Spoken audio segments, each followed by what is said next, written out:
Hello students, welcome to my channel. आज हम लोग कुछ ऐसा पढ़ने वाले हैं जिसको अगर आपने आज अच्छे से समझ लिया तो फिर अगर आपसे कोई नींद में भी पूछेगा ना कि आरएस कैसे निकालते हैं तो भी आप लोग निकाल देंगे। तो आज जो क्लास है ये बहुत इंपॉर्टेंट है। आरएस आप लोगों ने एक बार बस अच्छे से समझना है।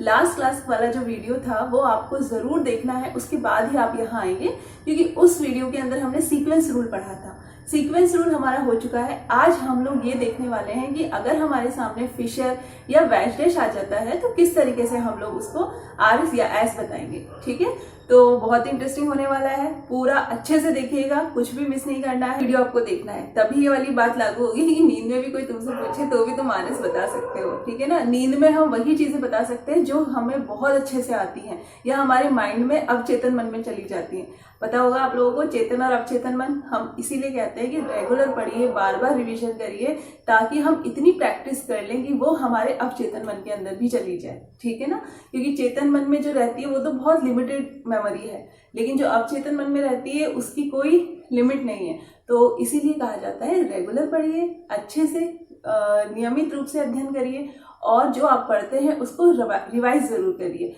अगर आप रिवीजन नहीं करेंगे तो उसे भूल जाएंगे। ठीक है ना, चलिए स्टार्ट करते हैं।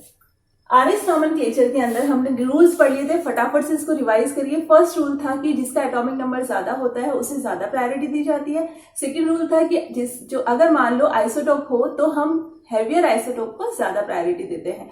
थर्ड रूल क्या था कि अगर मान लीजिए कायरल सेंटर से जुड़ा हुआ एटम सेम है तो हम नेक्स्ट एटम के अकॉर्डिंग डिसाइड करेंगे। देन उसके बाद था कि अगर मल्टीपल बॉन्ड्स आते हैं तो मल्टीपल बॉन्ड को कैसे ट्रीट करना है वो मैंने आपको बताया था। और लास्ट रूल जो था वो था कि लोन पेयर को सबसे कम प्रायोरिटी दी जाती है, उसके अलावा कोई भी एटम हो, इवन हाइड्रोजन को भी उससे ज्यादा प्रायोरिटी दी जाती है।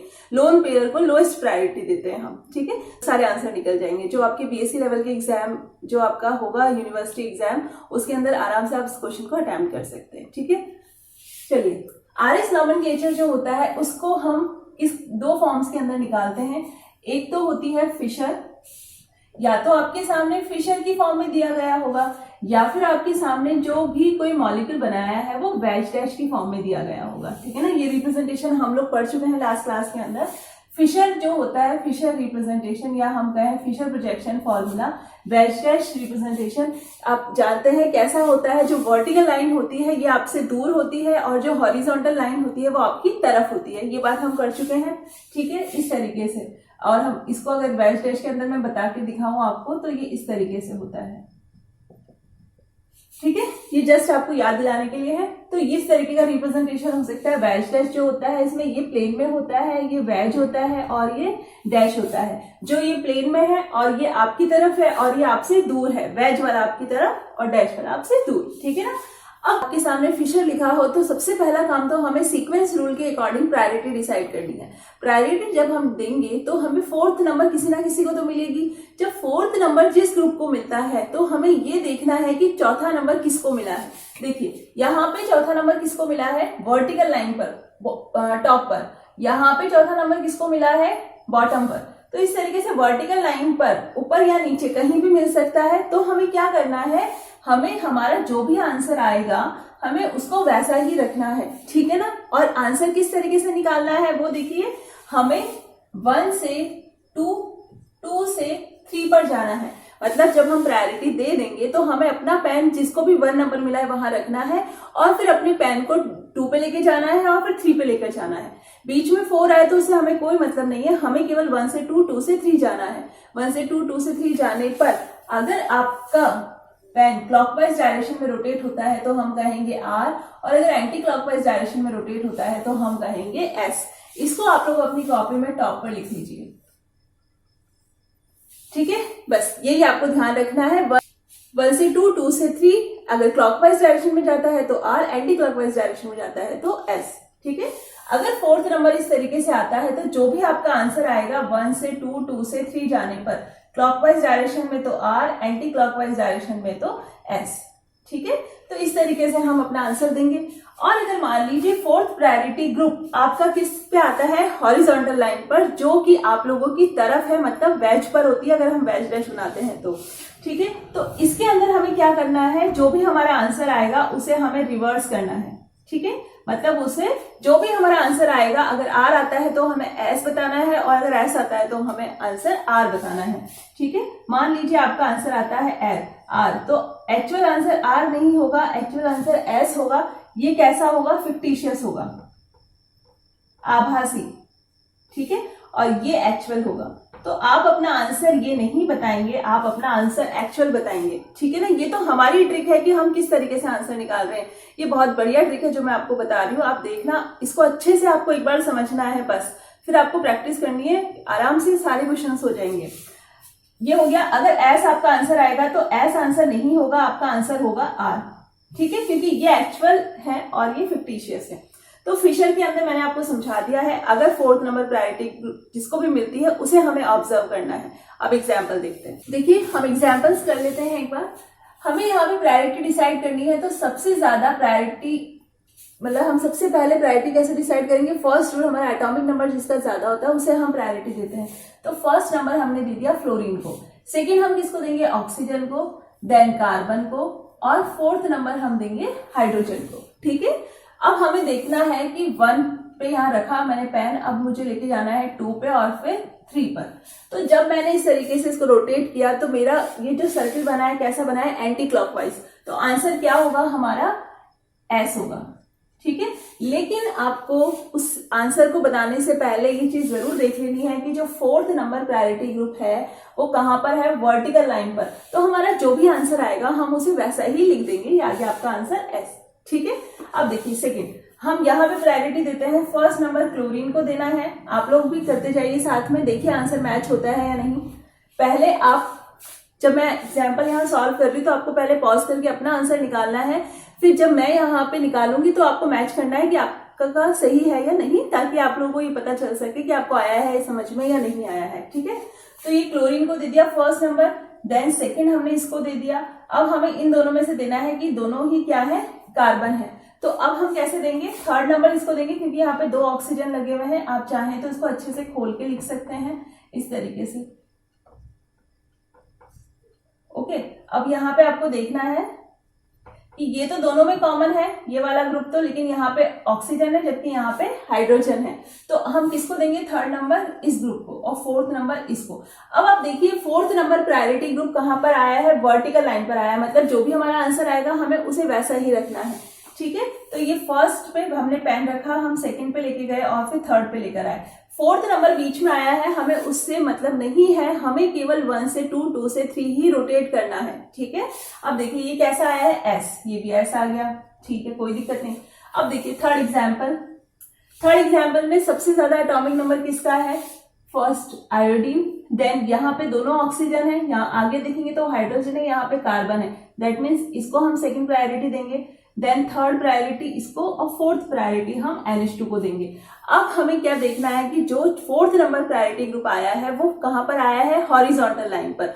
हॉरिजॉन्टल पे आया है, मतलब जो भी हमारा आंसर आएगा हम उसे रिवर्स करेंगे। ये बात आपको प्रायोरिटी देने, मतलब जैसे ही आप प्रायोरिटी डिसाइड करते हैं तभी आपको ऑब्जर्व करनी है कि फोर्थ नंबर प्रायोरिटी ग्रुप कहाँ आया है। ठीक है ना, तो आया है इस पे, तो हमें चेंज करना होगा आंसर। पहले आंसर निकाल लेते हैं, 1 2 3। आंसर तो सारे ऐसे ही आ रहे हैं। ठीक है, लेकिन आंसर एस नहीं होगा यहाँ पे, इसका आंसर क्या होगा? आर। ठीक है, आपको अपनी नोटबुक में जो आंसर अगर आप इस तरीके से लिखते हैं तो आपको इसके नीचे लिखना पड़ेगा फिक्टिशियस, और इसके नीचे लिखना होगा एक्चुअल। ठीक है, या फिर आप लोग डायरेक्ट यही लिख सकते हैं आंसर, कोई दिक्कत नहीं है। लेकिन अगर आप इस तरीके से लिखते हैं दोनों ही आंसर, तो आपको नीचे फिक्टिशियस और इसके नीचे एक्चुअल लिखना पड़ेगा। ठीक है ना, तो ये हो गया आपके एग्जाम्पल। फिशर के अंदर और एग्जाम्पल्स की प्रैक्टिस का एक वीडियो मैं अलग से डालूंगी, अभी हम केवल समझ लेते हैं कि कैसे निकालना है। ठीक है, अब वेज डैश देखते हैं। देखिए वेज डैश में भी क्या है, वो ही same fourth number priority group 3 जगह 4 जगह पर आ सकता है। कहाँ कहाँ पे आ सकता है? फर्स्ट तो आ सकता है आपका डैश पर। अगर डैश पर फोर्थ नंबर प्रायोरिटी ग्रुप आया है तो हमें क्या करना है? जो भी हमारा आंसर आएगा 1 से 2, 2 से 3 जाने पर क्लॉकवाइज में आर और एंटी क्लॉकवाइज में एस वही रहेगा। ठीक है, लेकिन अगर मान लीजिए जो आपका फोर्थ नंबर प्रायोरिटी ग्रुप है वो कहां पर आया है? वेज पर। अगर वेज पर आता है तो आंसर को रिवर्स करना है। ठीक है, हम क्या करेंगे? आंसर को रिवर्स करेंगे। अगर आर आएगा तो आंसर आर नहीं होगा, आंसर क्या होगा? एस, और अगर एस आएगा तो आंसर एस नहीं होगा, आंसर होगा R. Okay, then third possibility देखिए। थर्ड पॉसिबिलिटी और फोर्थ पॉसिबिलिटी कहां पर है, यहां आ जाए जो प्लेन में है हमारे, या तो यहां आ जाए या फिर फोर्थ नंबर प्रायोरिटी ग्रुप जो है आपका इस जगह पर आ जाए। दोनों में से कहीं पर भी आए तो हमें क्या करना है, इसमें इवन चेंज करने हैं, इवन चेंज, सम परिवर्तन। अगर फोर्थ नंबर प्रायोरिटी ग्रुप यहां आता है तो हमें करना है इवन चेंज। आप लोगों को पता है इवन नंबर सबसे पहले कौन सा होता है, 2, ठीक है, तो हमें 2 बार चेंज करने हैं। ओके, मैंने आपको फिशर में बताया था कि अगर कभी भी हम कायरल सेंटर पे 2 ग्रुप्स को अगर हम चेंज करते हैं आपस में तो जो स्ट्रक्चर बनती है वो क्या होती है, आइडेंटिकल होती है, ठीक है, उसकी स्टीरियो में कोई चेंज नहीं होता।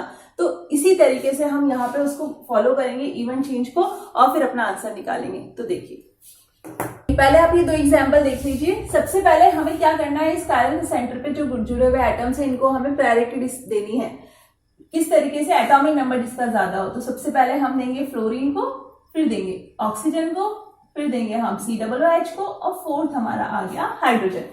आप लोगों को मैं फिर से कह रही हूं, आपको खुद का आंसर निकालना है, उसके बाद मेरे आंसर से मैच करना है, जो मैंने आपको समझाया है उसको अप्लाई करते हुए, ठीक है। देखिए यहाँ पे मैंने इस तरीके से दे दी है नंबरिंग। अब फोर्थ नंबर प्रायोरिटी ग्रुप कहां पर आया है, डैश पर। डैश पर अगर आता है तो हमें क्या करना है, जो भी हमारा आंसर आएगा उसको कुछ भी नहीं चेंज करना, वैसा का वैसा ही रखना है। ओके, तो 1 2 3 क्या आया, R, क्लॉकवाइज डायरेक्शन मतलब R, ठीक है। अब देखिए ये वाला, इसमें हम सबसे ज्यादा प्रायोरिटी किसको देंगे, ऑक्सीजन को। उसके बाद में ये मल्टीपल बॉन्ड्स आ गए, ट्रिपल बॉन्ड वाला जो होता है मतलब एल्काइन जो होता है उसको हम सबसे ज्यादा प्रायोरिटी देते हैं, फिर एल्कीन को और फिर एल्केन को। ये तो सिंपल मैंने एल्काइन एल्कीन एल्केन बताया है, लेकिन अगर इसके अलावा और कहीं मल्टीपल बॉन्ड आता है तो आप उसको ब्रेक करके देख सकते हैं, ठीक है ना। तो यहाँ पे हम इसको दे देते हैं 2nd नंबर, इसको देते हैं 3rd नंबर और इसको देते हैं 4th नंबर। अब आपको देखना है कि 4th नंबर कहाँ आया है, 4th नंबर आपका आया है वेज पर। वेज पर अगर आता है तो आंसर को आपको क्या करना है, रिवर्स करना है। जो भी आपका आंसर आएगा उसे आप रिवर्स करेंगे। तो ये पहले तो देख लेते हैं क्या आंसर आया है। आंसर तो आया है एस, लेकिन आंसर एस नहीं होगा, एक्चुअल आंसर क्या होगा, आर। ओके, ये हो गया आपकी 2 पॉसिबिलिटी। नेक्स्ट एग्जाम्पल देखिए।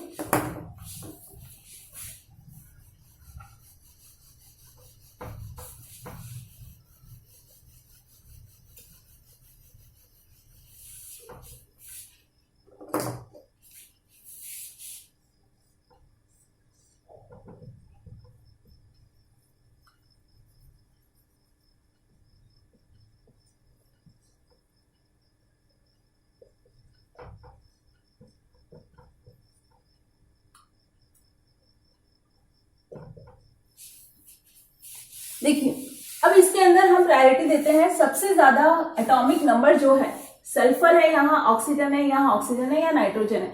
तो ऑक्सीजन के नीचे आता है सल्फर, दैट मीन्स सल्फर की सबसे ज्यादा एटॉमिक नंबर है, तो हम उसको दे देते हैं 1st नंबर। फिर ऑक्सीजन का आता है, यहाँ पे कार्बन आ रहा है जबकि यहाँ पे हाइड्रोजन आ रहा है, तो हम इसको देंगे 2nd नंबर। ये है आपका 3rd और 4th। अरे 4th कहाँ पर आ गया, प्लेन में जो है। अगर प्लेन में है तो हमें इवन चेंज करना आना चाहिए, तो इवन चेंज करना ही मेन मोटिव है इसको समझाने का। मतलब इवन चेंज करना ही आपको सीखना है कि किस तरीके से इवन चेंज करते हैं। देखिए हमें क्या करना है, जो भी 4th नंबर का जो ग्रुप है उसे हमें लेके जाना है डैश पर। ध्यान से सुनिएगा, 2 बार चेंज करना है और किस तरीके से करना है, समझ, इस बात को अच्छे से समझ लेना, ठीक है। देखिए हमें 4th ग्रुप को कहाँ लेके जाना है, डैश पर। हम पहला जो चेंज करेंगे उसके अंदर हम 4th नंबर प्रायोरिटी ग्रुप को लेकर जाएंगे डैश पर। डैश पर लेकर जाएंगे 4th को, और 4th की जगह जो भी होगा उसको उसकी जगह पे रख देंगे। मतलब हमें इन दोनों को आपस में चेंज करना है।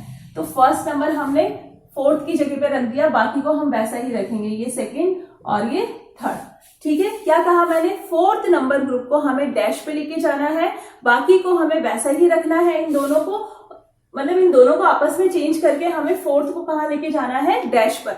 यही सबसे फर्स्ट स्टेप है जो आपको हमेशा फॉलो करना है, इसमें आपको कुछ भी चेंज नहीं करना।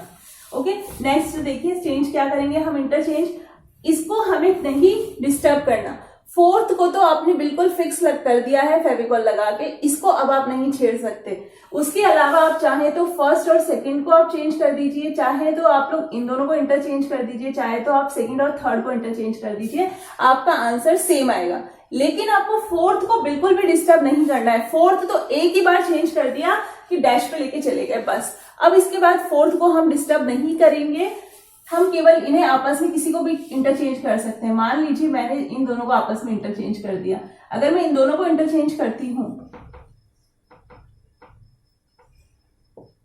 तो थर्ड इसकी जगह आ जाएगा और सेकंड इसकी जगह, बस हो गया हमारा काम।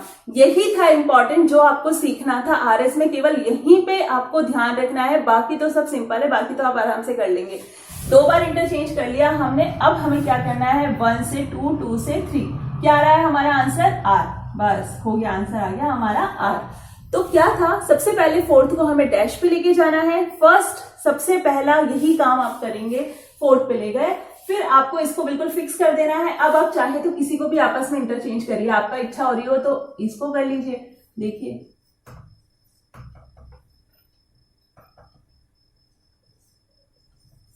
इन दोनों को जब करेंगे तो थर्ड यहां आ जाएगा और फर्स्ट यहां आ जाएगा। आंसर निकाल के देखिए, आंसर तो सेम ही आएगा, उससे कोई फर्क नहीं पड़ता, ठीक है ना।